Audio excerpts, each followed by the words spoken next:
Tras coronarse emperador en 1804, Napoleón puso los ojos en Inglaterra como su principal objetivo. Dado que la principal aliada de Inglaterra era Portugal, y dado que las relaciones entre España y Portugal, a pesar del Tratado de 1777, seguían siendo muy malas, España se alió con Francia. Sin embargo, al ser derrotados en la batalla de Trafalgar en 1805, Napoleón cambió su objetivo a Portugal. Intentó negociar con la corona española un permiso para atravesar su reino con un ejército francés, pero el rey de España se negó porque temía una traición. Y tenía razón, Napoleón invadiría España en 1808. Pero, mientras tanto, en el después inmediato de Trafalgar, España y Francia seguían siendo aliadas, al menos en los papeles. Por eso, en 1806, Inglaterra invade la ciudad del Cabo, en la actual Sudáfrica, en ese entonces territorio de la República Bátava, uno de tantos estados marionetas de Francia surgido tras la Revolución. Los ingleses enviaron 7.000 hombres y tuvieron solo 240 bajas en esa expedición. Esa victoria relativamente fácil alentó a los oficiales ingleses a ir por más y, razonando que el tributo del virreinato del Río de la Plata debía estar acumulado en Buenos Aires por un par de años de bloqueo anglo-portugués del Atlántico, decidieron lanzar una expedición de saqueo y, si había suerte, de ocupación de la ciudad. Destinaron a esto 1.600 hombres bajo el mando del coronel Beresford. Lo mejor de esa fuerza era sin dudas el 71 Regimiento Highlanders, de 600 hombres, siendo los otros 1.000 reclutas sin mucho valor. Los ingleses tomaron Buenos Aires sin mucha resistencia, en parte gracias a la sorpresa. El virrey Sobremonte intentó huir llevándose el tesoro. Él logró llegar a Córdoba sano y salvo, pero los ingleses capturaron el tesoro y lo llevaron de vuelta a Buenos Aires. Los invasores lograron controlar por completo la ciudad, pero no pudieron desarmar a las milicias criollas del campo, las cuales empezaron a organizarse en un ejército de unos 3.000 hombres. El oficial Liniers tomó otros 3.000 hombres de Montevideo y desembarcó en el sur de Buenos Aires, más o menos en el mismo punto donde había comenzado la invasión. Sobremonte, mientras tanto, había reunido otro ejército de 2.000 hombres en Córdoba y le escribió a Liniers diciéndole que unieran fuerzas, pero Liniers no lo esperó, unió los voluntarios criollos a sus fuerzas y marchó solo a Buenos Aires. Mientras tanto, Beresford envió su barco más veloz a pedir refuerzos a Londres mientras preparaba la defensa, en contra de la opinión de todos sus oficiales, quienes le decían que se fueran con el botín y lo llamaran un día. Aunque la superioridad numérica de las fuerzas del virreinato era aplastante, los ingleses dieron una dura pelea, sobre todo los Highlanders, que no se rindieron sino hasta quedarse completamente sin municiones.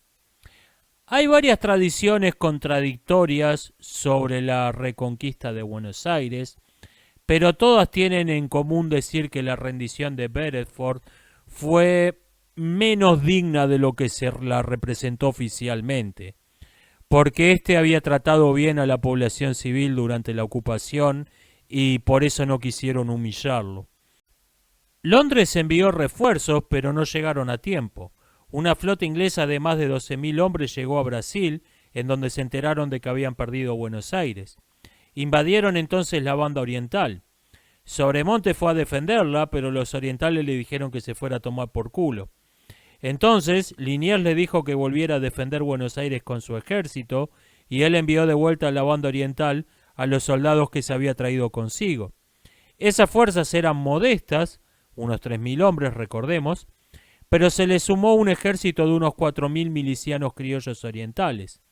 Liniers, mientras tanto, organizó mejor a las milicias de voluntarios.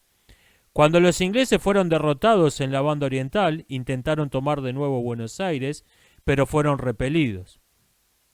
Aunque la primera batalla de Buenos Aires, conocida en Argentina como la Reconquista, es mucho más recordada popularmente, esta operación militar fue objetivamente mucho más importante.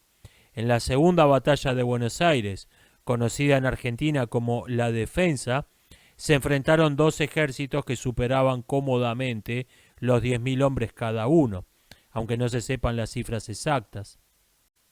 Y quiero hacer un breve paréntesis para comentar una cosa, y perdón si suena un poco a revisionista desmitificador de la historia oficial.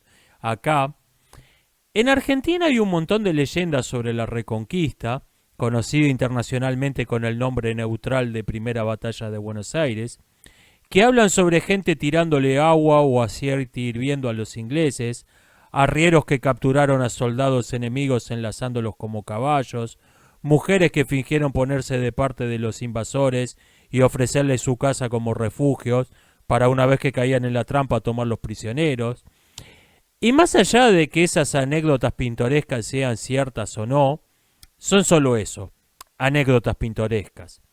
Estas se propagaron sobre todo tras la guerra argentino-brasileña para minimizar la importancia de los soldados profesionales orientales, quienes fueron los verdaderos liberadores de Buenos Aires, porque las relaciones entre Argentina y Uruguay eran bastante malas en esa época.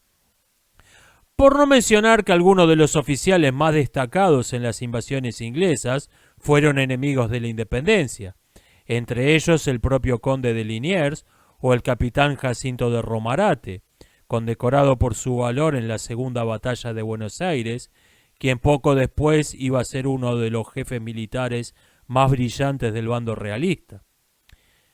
Cierro este paréntesis. Los prisioneros no fueron liberados hasta la rendición de Inglaterra en 1808. Mientras tanto, como quien no quiere la cosa, se puso a cocinarles y hacer otras tareas a muchachas criollas solteras. Cuando los prisioneros fueron liberados, unos 1.200 marineros de la que se consideraba entonces la mejor armada del mundo, desertaron y se quedaron a vivir en Buenos Aires. Azopardo, líder de las milicias criollas de Buenos Aires, Maldonado, comandante de las milicias orientales, y Belgrano, jefe de la Fuerza de Intervención Rápida creada 3 años antes, reunían entre todos más de 10.000 hombres, reforzados por más de 1.000 desertores ingleses. Esas milicias doblaban fácilmente en número a las fuerzas regulares del virreinato.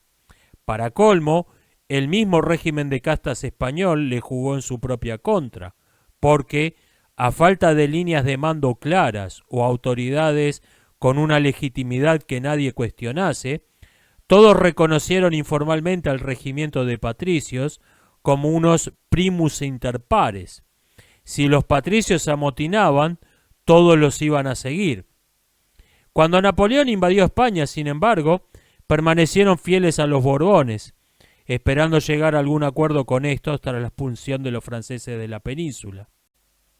En 1809, el virrey irregular Liniers fue reemplazado por Hidalgo de Cisneros, un veterano de Trafalgar que se había destacado por su valor en esa batalla.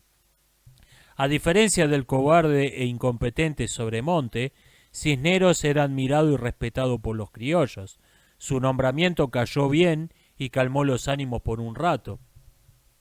Quizás también la invasión de España momentáneamente reforzó en muchos el sentimiento de ser españoles antes que criollos, porque seguramente la mayoría tenía sentimientos encontrados al respecto. La hipótesis de que la independencia argentina fue una consecuencia de las invasiones inglesas es hoy algo que está mayormente rechazado. Esta hipótesis tendría sentido si la guerra de independencia hubiese sido un fenómeno estrictamente local, pero lo cierto es que fue algo que ocurrió al mismo tiempo en todo el continente. Pero, sin dudas, la fallida invasión sí contribuyó a la mística del nacionalismo criollo.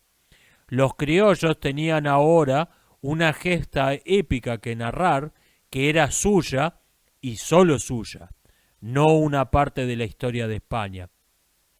En México, la larga guerra Apache-Comanche, que se extendió a lo largo de todo el siglo XVIII, creó un sentimiento parecido entre los indios pueblos, quienes a principios del siglo XIX formaban de hecho, aunque informalmente, la mayoría de las fuerzas del virreinato de la Nueva España.